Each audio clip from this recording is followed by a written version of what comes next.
O nascimento de Noé. Gênesis capítulo 5, versículos 28 e 29. E viveu Lameque 182 anos, e gerou um filho, a quem chamou Noé, dizendo: Este nos consolará acerca de nossas obras, e do trabalho de nossas mãos, por causa da terra que o Senhor amaldiçoou. A Bíblia não dá nenhum detalhe sobre a origem de Noé, além do nome de seu pai. Porém, a sua origem é cercada de mistérios, e em outro livro podemos obter mais informações.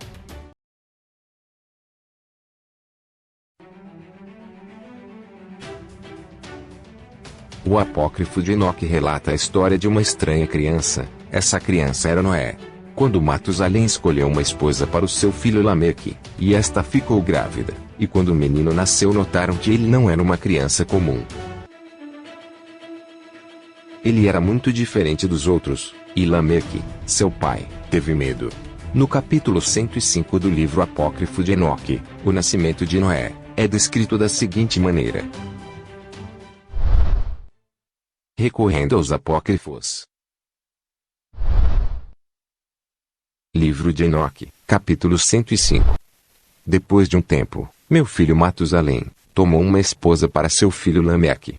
Ela ficou grávida dele, e deu um filho, a carne do qual era tão branca quanto a neve, e vermelho como uma rosa. O cabelo de sua cabeça era branco como algodão, e longo, e cujos olhos eram belos.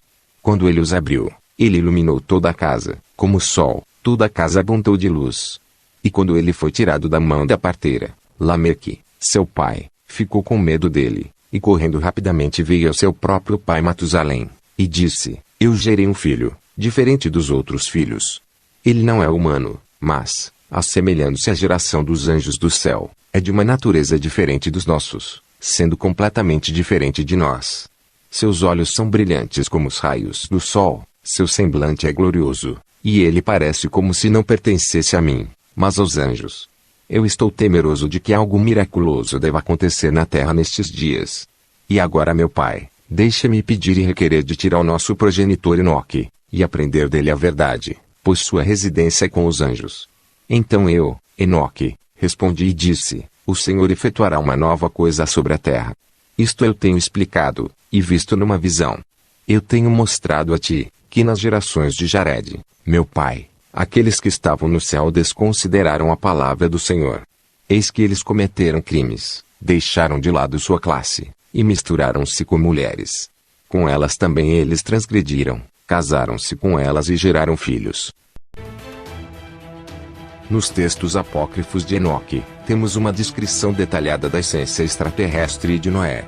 Apesar de não ser um deus, ele pode ser chamado de semideus, já que provavelmente foi originado de uma relação, de um filho de Deus com uma filha do homem. Portanto, Noé não seria verdadeiramente filho de Lameque, como disse Enoque. Lameque, ao perceber as características semelhantes às gerações dos anjos dos céus, se assusta. Porém, ele consegue identificar a semelhança dessa criança com os anjos. No livro apócrifo de Enoque, é relatado entre outras coisas o resgate de Enoque por anjos, para mostrar-lhe os segredos do universo, a bordo do que chamaríamos hoje de um disco voador, ou uma nave-mãe.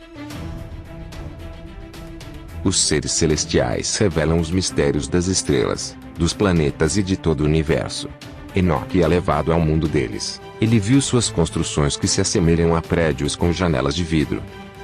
Os tripulantes das naves usavam uma vestimenta branca como uniformes de aviadores, e capacetes com viseiras transparentes, e as naves saíam de algo como um enorme hangar com aberturas, ou portões, que ficavam também suspensas, próximas à terra. Livro de Enoque. Capítulo 70. Depois disso meu espírito foi ocultado, ascendendo aos céus. Eu vi os filhos dos santos anjos, andando em chamas de fogo, cujas vestimentas e mantos eram brancos e cujos semblantes eram transparentes como cristal. Ele me mostrou todas as coisas ocultas das extremidades do céu, todos os receptáculos das estrelas e o seu esplendor, desde quando elas saíram de diante da face do santo. Ele escondeu o espírito de Enoque no céu dos céus. Ali eu vi no meio daquela luz uma construção levantada com pedras de gelo. Capítulo 74. Eu vi igualmente as carruagens do céu, correndo no mundo acima daqueles portões nos quais as estrelas rodeavam, as quais nunca declinam. Um deles é maior de todos, que vai ao redor de todo o mundo. Capítulo 75. E nas extremidades da terra eu vi 12 portões abertos, para todos os ventos, dos quais eles saem, e sopram sobre a terra. Os tripulantes das naves se autodenominam como aqueles que conduzem as estrelas do céu. E revelam que todos os acontecimentos estão escritos em uma espécie de livro, o livro das tábuas do céu. Esse livro também é mencionado na Bíblia em Êxodo, capítulo 32, versículos de 31 a 33. Assim tornou-se Moisés ao Senhor, e disse: Ora, este povo cometeu grande pecado fazendo para si deuses de ouro. Agora pois, perdoa o seu pecado, se não, risca-me, peço-te, do teu livro que tens escrito. O dilúvio, e a construção da arca. Gênesis capítulo 6, versículo de 12 a 16. E viu Deus a terra, e eis que estava corrompida, porque toda a carne havia corrompido seu caminho sobre a terra. Então disse Deus a Noé: o fim de toda a carne é vindo perante a minha face. Porque a terra está cheia de violência, e eis que os desfarei com a terra.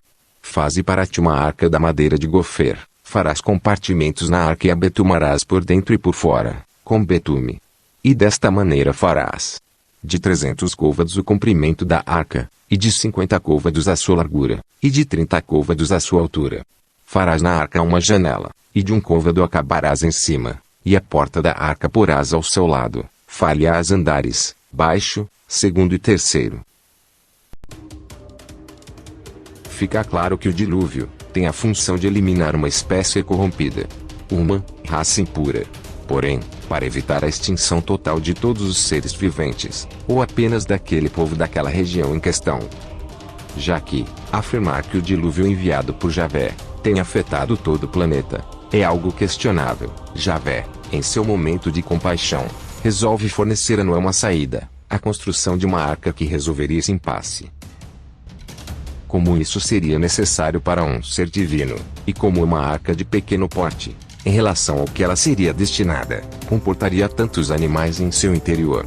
As medidas da arca seriam em torno de 135 a 150 metros de comprimento por 22,5 metros de largura e 13 metros de altura. Nada espetacular para o destino ao qual se propunha. Algo muito parecido com um grande navio cargueiro dos dias atuais. É claro que seria humanamente impossível Noé juntar um casal de cada espécie animal e colocá-los nesse espaço restrito da arca, sem falar que muitos animais ficariam de fora. Como os que viviam em lugares muito distantes dali, ou que habitassem lugares inalcançáveis para um velho como Noé e sua pequena família. Então como ele fez essa façanha? Seria a ação das tangas mágicas dadas por Javé a Adão e Eva que chegou às mãos de Noé e foram usadas para controlar os animais? Somente as espécies da região afetada pelo dilúvio, sendo o dilúvio regional e não universal, é que estariam de alguma forma incluídas nesta relação.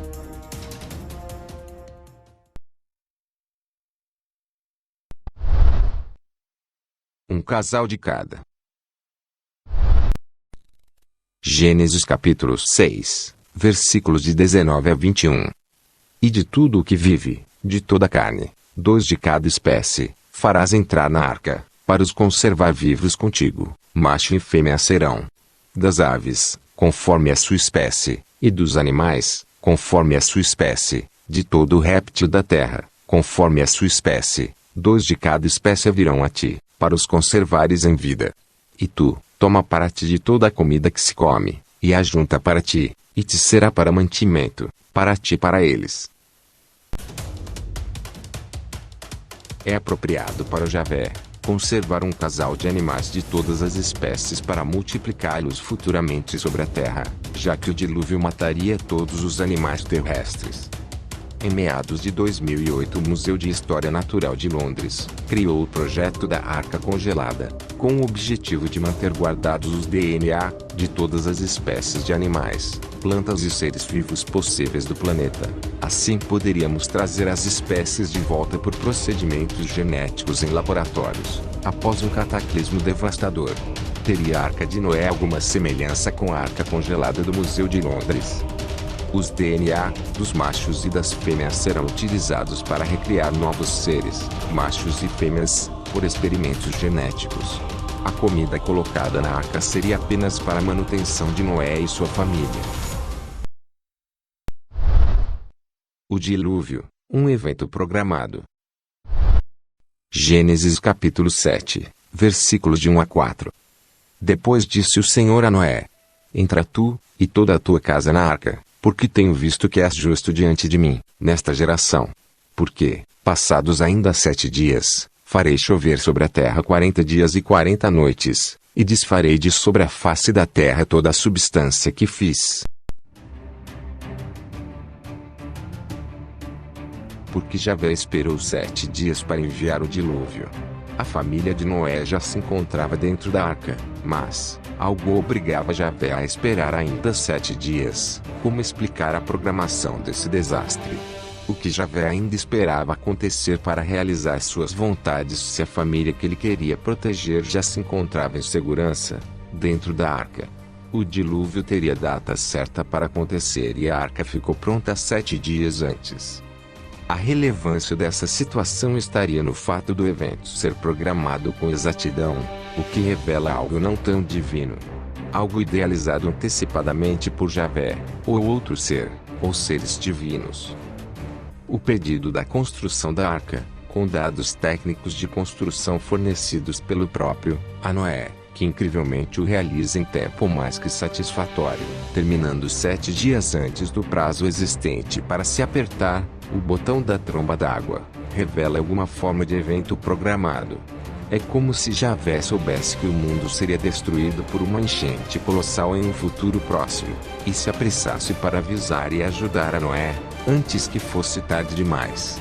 Então, quando tudo ficou pronto, restou apenas esperar o evento, ou aguardar a ação de quem realmente mandaria a tromba d'água, de acordo com a sua vontade, que provavelmente não seria desse ser que falou com Noé.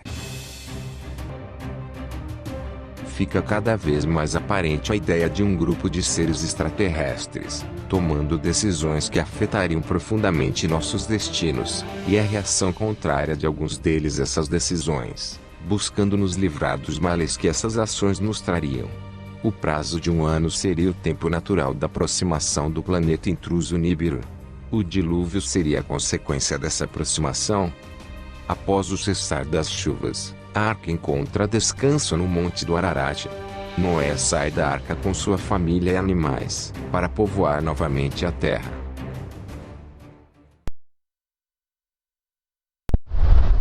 O dilúvio bíblico, e o épico de Gilgamesh. Em Nínive, na Síria, no ano de 1853, foram encontrados por arqueólogos, entre outros, 12 tabletes, nos quais era contada a história de um herói, Gilgamesh, 2/3 divino e 1/3 mortal, que governava o reino de Uruk com inteligência, mas que não tinha a admiração de seus súditos, pois era muito opressor. O povo, diante de um rei tão cruel, clama pelo deus Anu, que cria Enkidu, uma criatura de grande força e coragem, para enfrentar Gilgamesh. Porém, depois de muitas lutas, nenhum se consagra vencedor, e diante de tal situação, a admiração mútua gera uma grande amizade. Os novos amigos partem em busca de aventuras, e em uma delas, os deuses matam Enkidu. Entristecendo Gilgamesh, que diante da morte do amigo, se depara com a fragilidade dos seres e a sua própria. Utnapishtim era considerado imortal e Gilgamesh parte à sua procura para descobrir se imortal também poderia se tornar.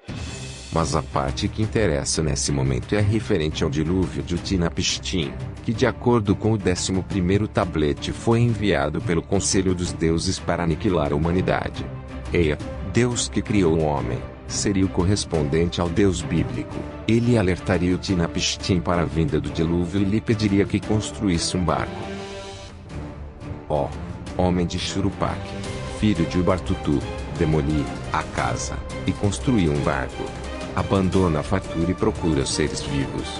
Despreza possessões e mantém vivos esses seres. Faz todos os seres vivos entrarem no barco.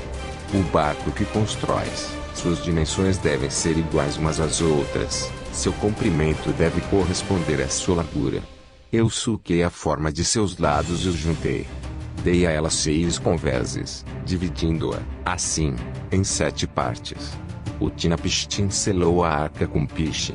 Os deuses ficaram apavorados pelo dilúvio, e se retiraram, ascendendo ao céu de Anu.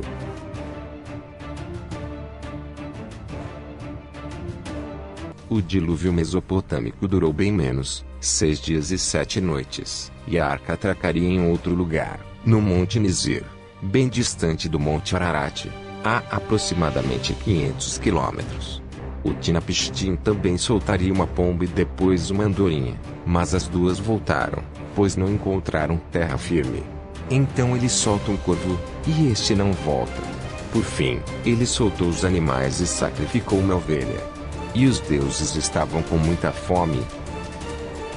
Os deuses cheiraram o aroma, os deuses cheiraram o doce aroma, e reuniram-se como moscas sobre o sacrifício de ovelha.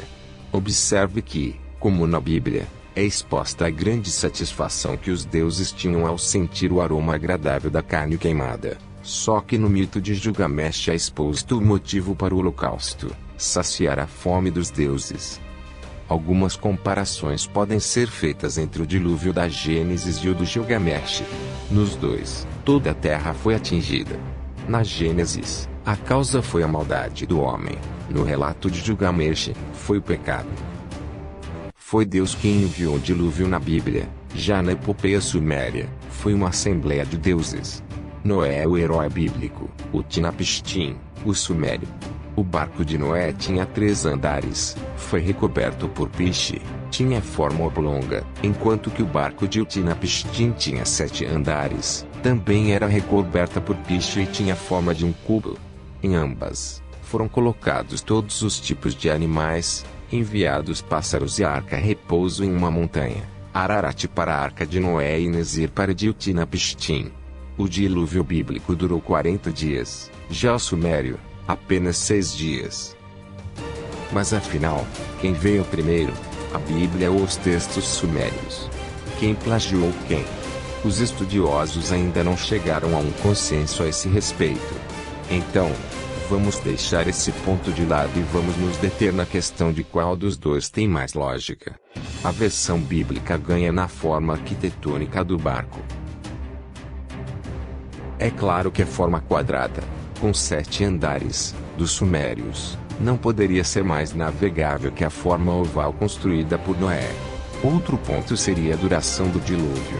Considerando uma chuva de intensidade semelhante nos dois casos, é bem mais lógico que, para que ocorresse uma inundação para encobrir praticamente toda a terra, 6 dias seria muito pouco, e que 40 dias de chuva seria mais plausível. Existem lendas diluvianas em praticamente todas as culturas, no Egito, na Índia, na China, na Rússia, na Itália, no Peru, no Havaí e até nas Ilhas Fiji, o que reforça que tem o dilúvio universal sido um fato real e não um simples relato de mitologias.